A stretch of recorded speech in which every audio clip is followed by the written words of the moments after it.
Coming up on the Carter Cadence. What ultimately led to that decision? Why leave such a good situation when you had things really going well? When the opportunity at Dalton came open, it was something that, when I was approached about it, it definitely intrigued me a lot. When I get here, I'm looking around and I'm like, man, we got everything we need right here to be successful.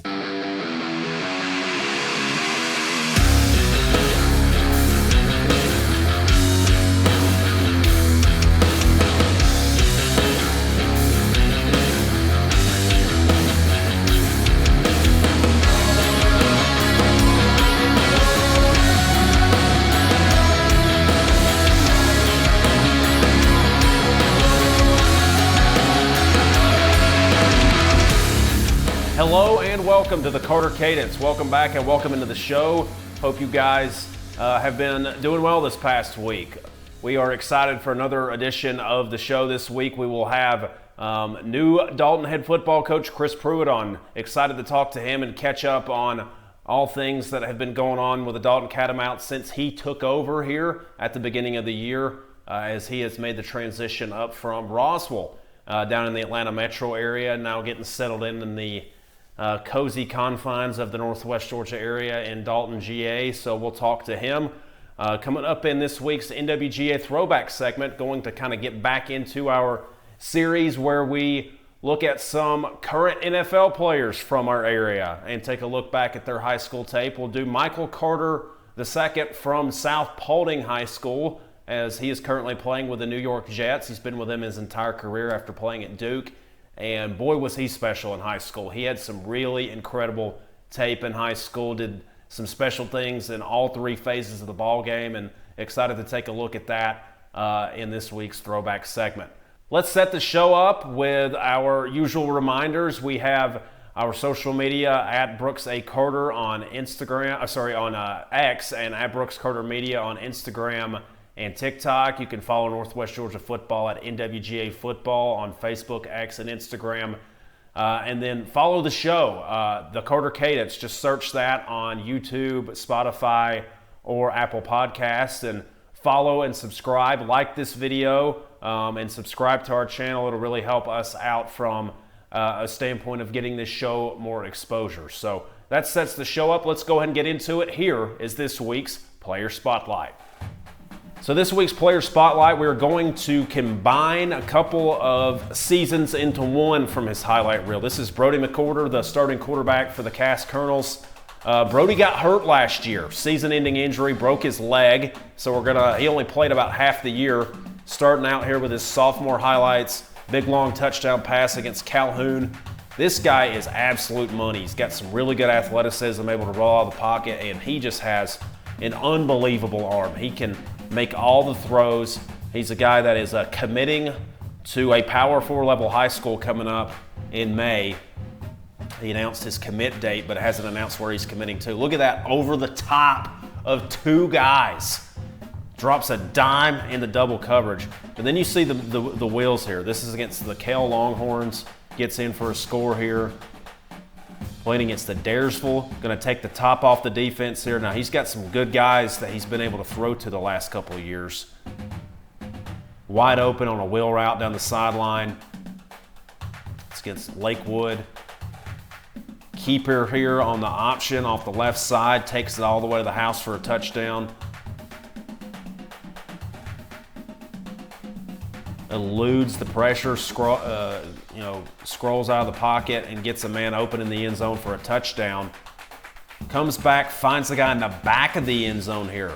Really good, impressive job finding his guys when he rolls out of the pocket. Hits the guy down the sideline there on a nice deep corner route. Here against Cartersville, eluding pressure, finds the guy finally, enough for a first down. Going to take the top off the defense here again, throws it up and just lets this guy go make a play. Good on the short to intermediate game too. Quick zip on that ball and a slant down in the end zone for a touchdown. Look at how he just fit that ball in there, rolling out, throwing against his body. Keeps it here up the middle. Big, long play. Like how he protected his body there. That was a playoff game against Coffee. but really like how he slid down there. That's a smart play from a high school quarterback. Rolling out, throwing back against his body again. Finds a man open downfield for a first down. Back here in the playoffs once again against Coffee. Cass went to the quarterfinals for only the second time in school history, his sophomore year back in 2023.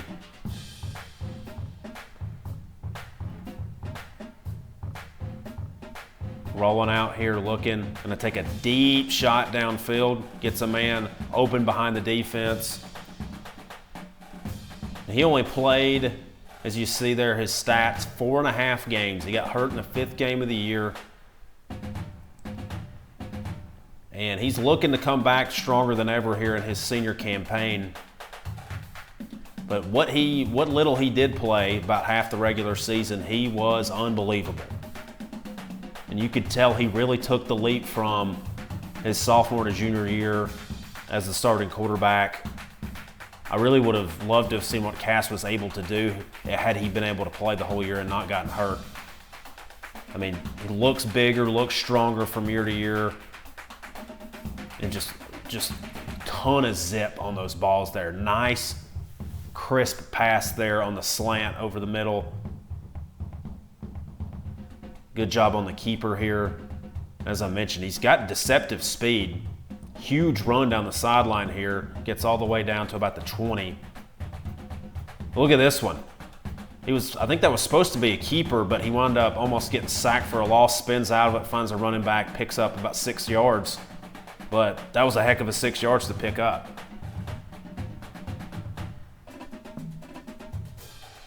Deep shot down the right sideline, right into his man's hands. Gets knocked out right at the pylon. Nice touch pass out to his receiver there. Good job getting out of pressure here. Finds his running back just quickly. And his running back winds up actually taking it all the way for a touchdown. But that play all started with him avoiding the sack. Rolling out here to the right side, finds his man open down inside the 5-yard line, sets the Colonels up for a 1st and goal. Found his man on the sideline there. Deep shot here over the top of the defense into the end zone for a touchdown. And I mean, this is just 5 games of film here, and he's put up some really impressive numbers and some impressive plays. A little tunnel screen here out to the left side. Gets all the way in for a touchdown. Love Cass's uniforms. They've done a lot of cool stuff with their uniforms the last couple of years. You see they got the white helmets, the black helmets, the blue helmets. Got a lot of different variations that they go with. Quarterback sneak for the touchdown here. 4 wide set.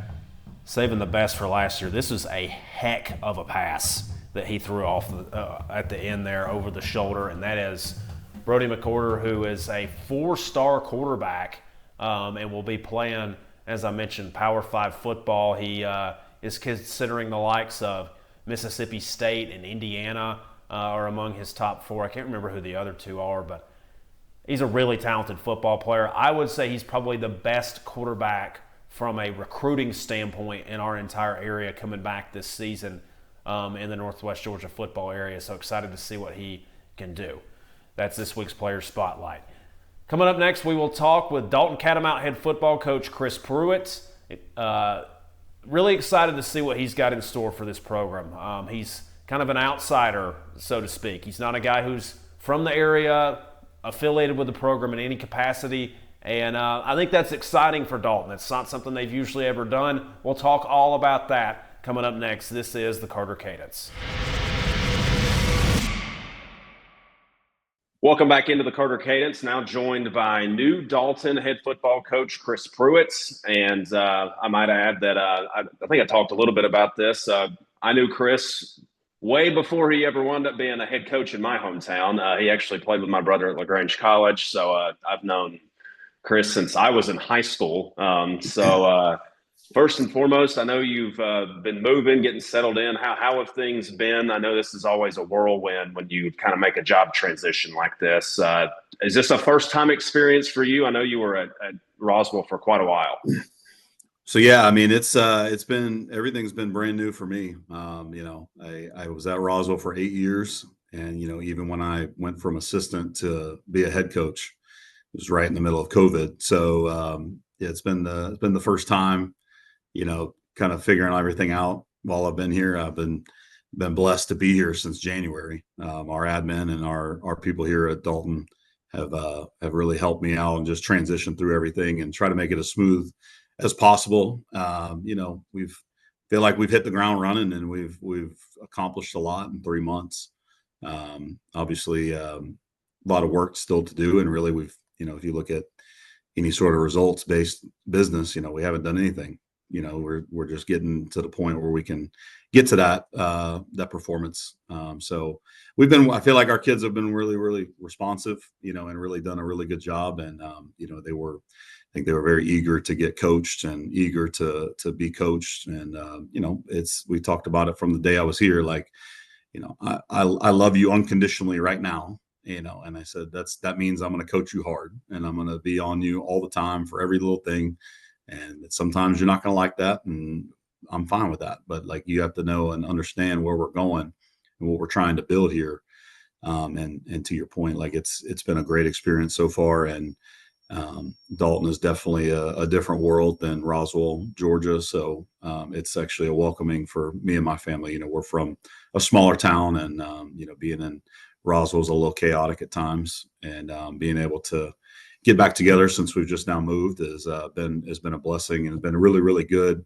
My daughter gets to come out and hang out here all day, and she enjoys that, and loves being around the players. And I think even today she was in there blowing the whistle and telling them to move faster. So she's fit in seamlessly, and been she's been here forever. And so it's been great. This is a special place, and there's a lot of weight that comes with being here, and we're looking forward to stepping up to those challenges this fall. Yeah. So obviously you had a good thing going at Roswell, 50 wins in 5 years, won a playoff game, at least one playoff game all 5 years, 9 playoff wins, in fact, during your 5 years as head coach. I think you maybe hinted at a couple of things there that maybe played a role in your reason to leave or, seek out a new opportunity. But what ultimately led to that decision? Why leave such a good situation when you had things really going well? Yeah, it's a fair question, and I had that question brought up a ton. I loved every second that I was at Roswell. It was a place that when I was there as an assistant, it was in a different role, but teaching wise, so kind of experienced it a little bit different. Obviously taking over, I think I'd be lying to you if I sat there and said hey, when I was playing high school football, I'm going to be a head coach at a high school level. I didn't have that dream. I didn't have that thought. I'd always wanted to be a defensive coordinator and be content in that realm. And, when the opportunity came up at Roswell, I jumped on it and ran with it, and, kind of did the best I could, and the best I kind of knew how. Learned a lot along the way. I think first and foremost, I'd be lying to you if I said hey, I didn't surround myself with great people. And that was a lot of the reason why we had success at Roswell. We had a ton of good people around our kids, around the program. It's obviously had a track record of doing really, really well.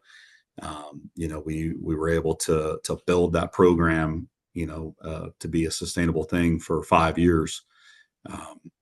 Two things I think that I'm the most proud of my time there. We didn't have one senior that didn't graduate high school, and those last 2 classes that we had, I think were the second and the first winningest program or in program history for a 4-year span. So we kind of set out a goal to do that, and that was what we kind of accomplished there. And when the opportunity at Dalton came open, it was something that when I was approached about it, it definitely intrigued me a lot. I had recruited the area a little bit, but I didn't have a ton of experience up here. And when I came up here, I think I had an expectation in my mind of what it was, And then when I get here, I'm looking around, I'm like, man, we got everything we need right here to be successful. And there's a lot of people here that wanted to be successful. And I think that was the big encouraging factor, was the difference in the admin and difference in the people that I had met along the way and along the process that, when you get asked like, hey, what do you need? How can I help? Those things are genuine and those things are from a good place. And that's honestly, that was a big part of why I was intrigued. And then it's something that my wife and I have talked about a long time, of getting back to a smaller town, and we want to raise our two girls in a different environment. And so, yeah, it was obviously a different, a little bit of a different a move. You know what I mean? We moved, and I've been up here since January, but my wife and kids are just finally moved up here. So that's been a blessing.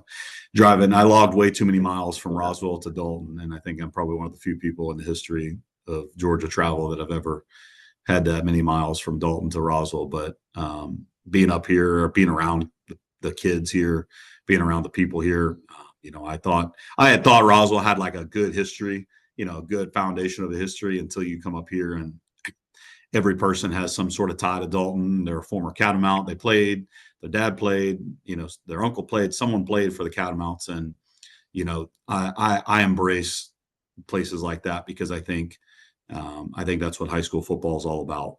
It's about a community. It's about a town, about a program building, and, really something that one of our main goals as we'll grow this thing is something that this town will be proud of. And, I hope we produce that and we put that on the field every Friday. Yeah, obviously it's a tradition that has been long established. And, it can be, I imagine you've already immersed yourself into the culture a little bit there with that. But, this is a unique opportunity from a standpoint of, as I mentioned, a very rich football history at Dalton High School. But they are also coming off a historical low that, unlike anything you've ever seen at Dalton High School. So that's a unique challenge. What excites you the most about that challenge of getting things right for a program that is used to being on top? Yeah, I mean, we used to have, when I was at Roswell, I had a poster handed to me by an old AD at Roswell, and it was "Pressure is a privilege." And I think I want to be at a place that has that desire, has that want to be the best of the best at everything we do. And that's something that, when you talk about a challenge, like, to me, that's something that, it's one of those things where we could chase perfection and we get greatness along the way. And being at a place, obviously, and I'm going to explain it just the same way I explain it to our players. 0-10 happened, right? Like, we can't run from it. We can't hide from it. We can't try to act like it didn't happen, because it did. Now, if we want that same result, let's do the same things we did last year. Let's just do the same process. Let's put the same work, same focus.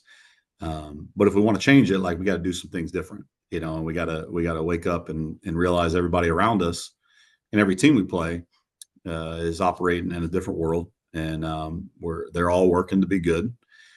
Every team on Friday night comes out and wants to win, and the logos obviously matter, the history matters, but once you get in between the lines at 7:30 on a Friday night, and none of that matters. Like, you just got to play, and you got to be the best team that night. And that's been the challenge here. For me is obviously, yeah, last year happened, and I think it's the 5th losing season since 1959.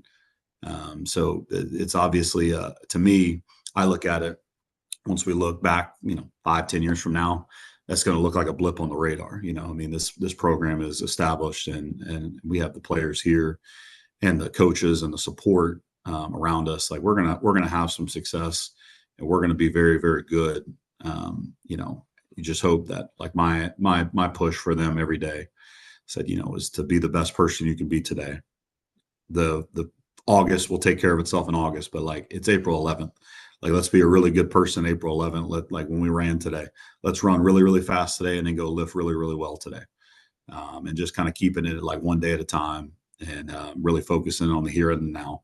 But yeah, to your point, it's a great challenge. Obviously, We have a lot of players on our team that haven't won in over a year and a half.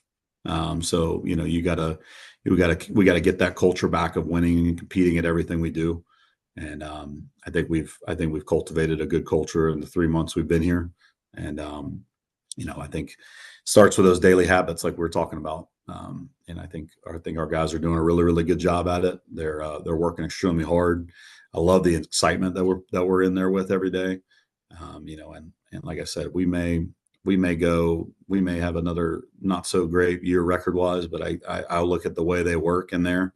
It's not a 0-10 product, and it's not a low product in there. Like, they're pushing out good stuff. They're getting good results. We just got to take care of each day individually.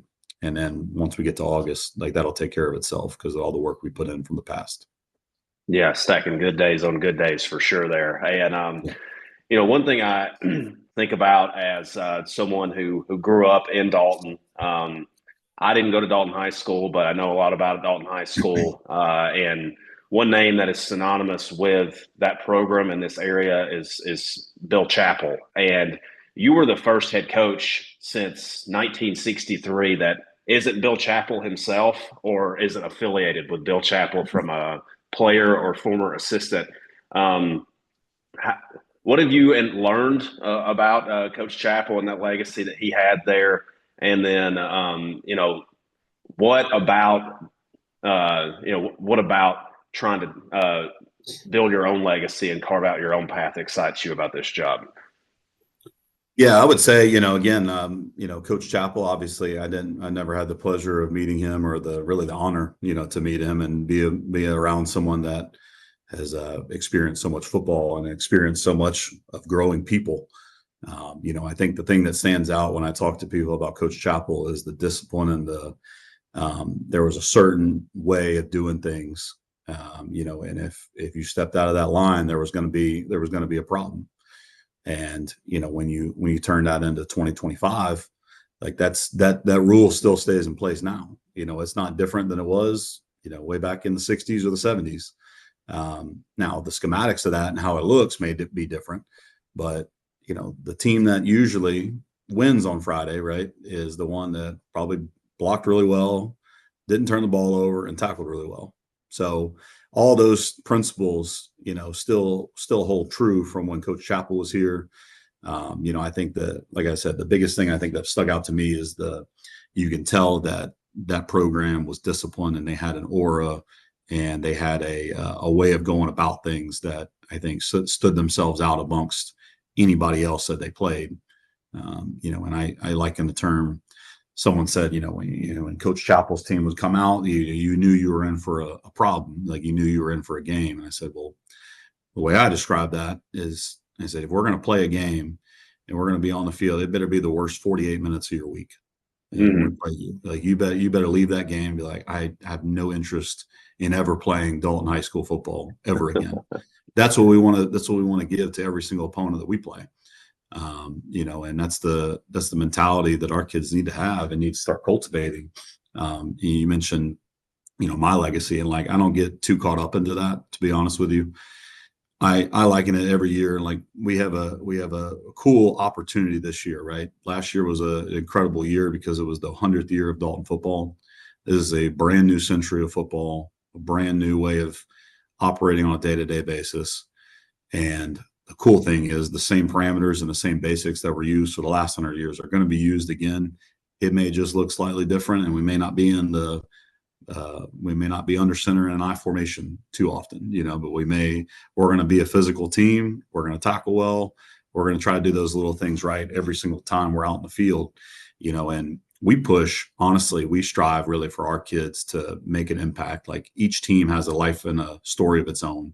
So, like, right now we're talking about, like, this is team 101. What is the story going to be about you? And when you come back and when it's team 121, 20 years from now, like, what's going to be the stories that people tell? Is it going to be of, hey, we missed an opportunity, or, man, we took advantage of every single opportunity we had, and we really created something that's still here and still operating at a high level. And that's the legacy part to me. Told parents, told kids, yeah, this is a historic place and a historic program. Our kids don't know more than 10 years back. They don't Yeah. have any sort of recollection of what Yeah. happened 10 years ago. They know maybe 5 years ago if they were there. So we can definitely teach them about the past and make sure they understand it. But at the end of the day, it's what's right in front of their face right this second. That's what's going to be the most important thing for players and teams right now. So, we're hoping that we're building that legacy, and that way Team 101 can be remembered as a special group that kicked off a run of really, really special groups. Yeah. So you've been there 3 months. You started to familiarize yourself a little bit with the player personnel coming back. This is a team that had a significant amount of underclassmen that got varsity reps last year, including a freshman quarterback that started all 10 games. What have you seen so far from what you've got coming back? I know you haven't actually gotten them on the field in any capacity yet, but I know you can look back to the film from last year and you've seen them in the weight room and training and stuff like that. What excites you about this group the most coming back, as they've, experience is experience. You can learn a lot of lessons, albeit in losses. This is a group that is going to be a year older. To that point, I look at it like this, and I try to make sure I reiterate this all the time. Like, if we're failing, like, we should learn from that and learn and grow. If we're failures, then that means we've lost. So, like, you got to take it in, and you got to understand, like, if we're going to be bad, or if something negative happens and we don't learn from it, then that means we've lost. So all that last 10 games and all the frustrations, all the issues or whatever, it's a clean slate, because right now we're the same as everybody else. We're 0-0. And all that stuff from last year hopefully fuels us to work harder and work a little bit harder. Like, if we're going to that last sprint, like, hopefully we run it a little bit harder so we don't feel that 0-10 again. And, to be honest with you, one of the best things, and I told the players, I told anybody that listened to me when I was going through the process of coming here, I said, I like to, especially when we play in the playoffs, I like to see game 1, and then I like to watch game 10 and kind of see the maturity over the year and see how we've grown. And especially if you're trying to analyze a team, you want to see what they look like from start to finish. And obviously game 1, didn't go well. We didn't play well here. And I think we scored 9 points. Game 10, I said, I flipped it on, and I think it was an 0-9 versus a 1-8 or 2-7 or something like that. Yeah, Woodland. It was against Woodland. And I told the team, I said, I half expected it to be like a JV game, like no one's trying, no one's working. I said, shoot, we jumped on it. We were up 10-0 in the first quarter. You guys came out and were ready to play, and you knew what, you had a game plan and you executed it. You didn't execute it the whole time, but you came out and were doing good stuff. I said, that spoke more volumes to me about the type of people you are, because it's very easy at 0-9 to pack it in and say, hey, we're done. Like, this is game 10. We don't even have a chance to make the playoffs. It's very easy to say, for all intents and purposes, whatever. Like, I don't want to play game 10. Like, I'm not going to try. And they came out and played well. Didn't execute, didn't finish, didn't have the right operations at the end of the game, but things happened and they had a chance to win the game. And I think that spoke more volumes to me about the type of people we have in this building and the type of people we have in this program. It didn't matter what the deficit was or what the record was at that time. And that's what I said. The best part of that for our freshmen, game 11 is going to be the funnest game of your life, because you're going to be so prepared and so well ready to go. I know for a fact that game 11 is going to be a blast for you guys. And that's to me one of the cooler things. And it's hopefully we embrace that and understand that and keep pushing, so that way that doesn't happen again. Talking with Coach Chris Prewett from Dalton High School. Last question here for you that I usually finish up with all my coaches with is give me a top moment from your coaching career, and I would love to hear your favorite moment from your playing career, hoping maybe it'll tie into LaGrange College a little bit here. Yeah, that's a good one. I think coaching wise, we had a really, really magical year one year when I was at Roswell, and we probably our best victory. We had a second round game on the road against a nationally ranked opponent, North Cobb, who I think every position was a power 5. You could probably do a power 2. Like every position was loaded with talent. And that was our second year at Roswell. And I know I'm very safe and fine to admit we were not the best team on the field that night athletically. I really saw some magic in the air there. And, we had a cool scenario where, we were down 9 with about a minute and a half left. And North Cobb had the ball. And, I think we had just thrown an interception. And, I've admitted for years on this, I'm sitting there thinking of what I'm going to say to the team after the game, sitting there thinking like, man, like I told everybody, if we can get in the fourth quarter and make it close, I feel like we got a chance. Like, I feel like, I don't know, like no one's been in a game with them all year. So like, who knows what could happen. Right. Like, we have a minute left in the game or 30 seconds or 3 seconds. Like, I feel like we got a shot to win. I'd take that chance over anything. Next play, we had a kid that was a 3-year JV type guy, strip running back. I think that's at a Power 5 school. Fell on it. I think we scored a couple plays later. The same kid that stripped the ball for another great story another time was somehow our kicker that week because our kicker wasn't available. He has to onside the kick. It's such a bad onside kick that we recover it. And we scored in the last play of the game with about 5 seconds left. Oh, wow. There's a legend of Robbie Roper that was created that night. And it's a great story. And it ends in a sad way where, he passed away probably a month later, from some complications from a surgery. And so it's one of the few things that it's a great, great memory. And it just shows, the fight and the stick togetherness of that team that year. And I think, like I said, the legend of a high school player was born that night. And I can tell you that from talking to people and from talking to anybody that was at that game, and North Cobb included, that everyone will always remember that place. I think there's even a superstition there from what I've learned is that little corner of the end zone where he scored. Yeah, it's a no place for North Cobb. They don't go down to that area anymore because of how that went down. But one of the funner nights, completely outmatched, and you somehow find a way to make a play at the end of the game to win a game. And some great memories of just celebrating with those guys. And I have a rule in my mind every year. I don't celebrate or I don't get mad at winning. I can't. You got to celebrate every win because you can really get used to winning, and you start losing the respect of what you did to get there. And so that was one. I think there's even, if you look back far enough, I think I'm in the middle of some mosh pits in the locker room and stuff like that. So there's some good stuff out of that night. It's a great memory, and we've had some really, really fun wins at Roswell. We went and beat Thomas County Central in the quarterfinals. Beating Gainesville last year was a big win at our place. Again, just blessed to have the opportunity to be in those big games, and that's hopefully what we're going to create here is that opportunity to get Harmon Field rocking again and have that place packed out where we have big games and against big opponents. Cause that's what it means at the end of the year when you're playing big people and you're playing good player or good opponents, and you can win big prizes. I think of playing days.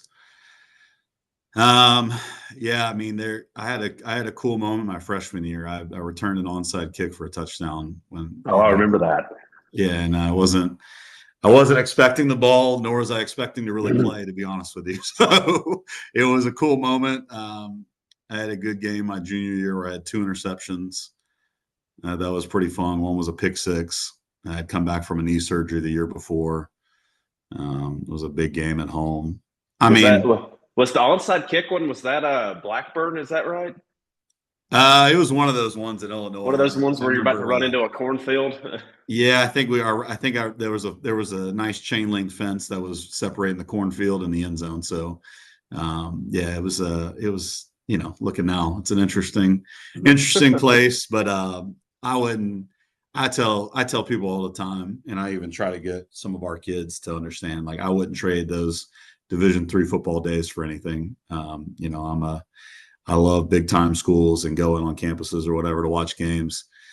Nothing beats playing with your best friends and trying to grind it out in front of 100 people. You know what I mean? It was a great experience, and I learned a lot and made a lot of great friends and a lot of great connections from that time. Yeah, truly a playing for the love of the game at the Division No III doubt. level. No doubt. Chris Prewett from Dalton High School. Coach, thank you for joining us. Best of luck the rest of the offseason as you prepare for your first season with the Catamounts. Appreciate you joining us on the show. Yeah, thank you so much. Appreciate you.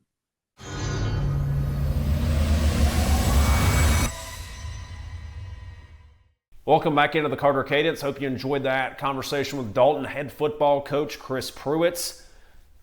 He is a guy that I've got a personal tie with. I actually know Chris well before he ever even got into coaching. I played college football with my brother Drew Carter. We talked a little bit about that, obviously, during the interview. But if you'll go back to a few weeks ago, we talked with Joey King about how there's a little bit of this LaGrange connection. He's got a couple of LaGrange guys on his staff down at Carrollton. We got a LaGrange head football coach at Cahola Creek, which is my brother Drew Carter. We've got one at Dalton High School now with Chris Prewett. One of his assistants he added to his staff as a former LaGrange College player. Kind of interesting to see a tiny little D3 school put out a lot of the coaches, produce a lot of coaches in our area. So let's go ahead and get into this week's NWGA Throwback segment, as we will kind of get back on our theme of current NFL players from our area. This week it takes us back into Paulding County, this week to South Paulding, where we will talk about Michael Carter II, who is a current New York Jet. He was doing a little research before the show. He signed a contract last year that made him the highest paid slot corner, so nickelback, in the entire league. That's big time, especially for a guy from South Paulding High School, man. That's you never expect to be able to make that kind of money. That's awesome for Michael, and he's got some awesome tape. So let's go ahead and get into it. Let's roll the tape. So a lot of defensive highlights here, but he's got some really good special teams and offensive highlights sprinkled in here as well. Starts out here defensively. Look at this interception. Undercuts the route. Not only does he pick it off, he takes it all the way to the house. Look at that speed, man. I mean, he looks like he just shot out of a cannon. Now on a kick return, they try to squib kick it, probably trying to actually keep the ball away from him. Did not work, as he splits the defenders, gets through the defense, takes it all, takes it all the way to the house. This is against Creekside. Now here against Tri-Cities. Fields it right at the 1 yard line. You know, if you get that in the end zone, that's a touchback in Georgia. And they weren't able to do it, and he gets past everybody for another kick return for a touchdown. Just dynamic when he gets the ball in his hands. You see, we've started with a pick six and 3 straight kick returns. This one, he almost was about a step away from taking that one to the house. Back here against Tri-Cities, he's on offense now. Throws it to him, a little pattern across the middle in the flats. Makes a man miss, cuts back in the open field, reverses his field, and then finally steps out of bounds after a huge chunk play. Now here at safety, and look at him just come up and just absolutely lower the boom on him. That's a play you'd like to see maybe him wrap up, but I had another guy there. Does a great job reading from his strong safety position, free safety position. Not sure which one he played. Great job in coverage there. Undercuts another route for an interception. Got him walked up on the line of scrimmage here. And you're not going to outrun him on the perimeter. They run a toss sweep out of the wing tee. Now here against Hillgrove. Comes up and just knocks the guy out. They try to go with a quick pass out to the left side. He comes up and stops that one before they're able to get anything going. His pursuit is so quick to the ball too. That's what's really impressive about him. I mean, the speed, we've seen it through the first couple of plays on this highlight reel with the kick returns and the interception. Once he knows where the ball's going, he is going to get there in a hurry. He's got incredible pursuit to the ball. Able to break down too as a tackler and make really good tackles in the open field. You can see how this has transitioned to a guy that has been able to stick around in the league now for 4 or 5 years. And not only just stick around, be successful. As I mentioned, he's the highest paid slot corner in the league right now. Makes a great deflection and allows his teammate to intercept the football there. That was all about closing in and making a play on the ball. Back here in run support, comes up and makes a stop there before the guy's able to make a huge play. Now against Hiram, he's over on offense now. Picks up a first down on that pass play. Back on defense, and they try to run him off, but he has the smarts enough to turn around and see the quarterback before he's able to get in the end zone for a touchdown. Comes up the middle here, makes a stop in the before they're able to pick up a first down. Just relentless pursuit, as I mentioned. That's an easy word to describe him in the run game. Really good in pass coverage, though. Had an absolute blanket on the receiver there. I don't know how the quarterback thought his receiver was going to actually make a play there. Tunnel screen. Great open field tackle there, down around the ankles. That's textbook for a DB. Back here against Hiram, as he'll come up in coverage here and make a good stop in the backfield. And that will wrap up his tape there. Actually had a couple more plays here. Sorry, I thought we were done. Comes up and makes another good stop in run coverage there. Over the top, makes a good tackle in the open field. And then one last play here against Hiram, where the guy thinks he's about to break out for a touchdown. He comes up, makes a good tackle in the open field.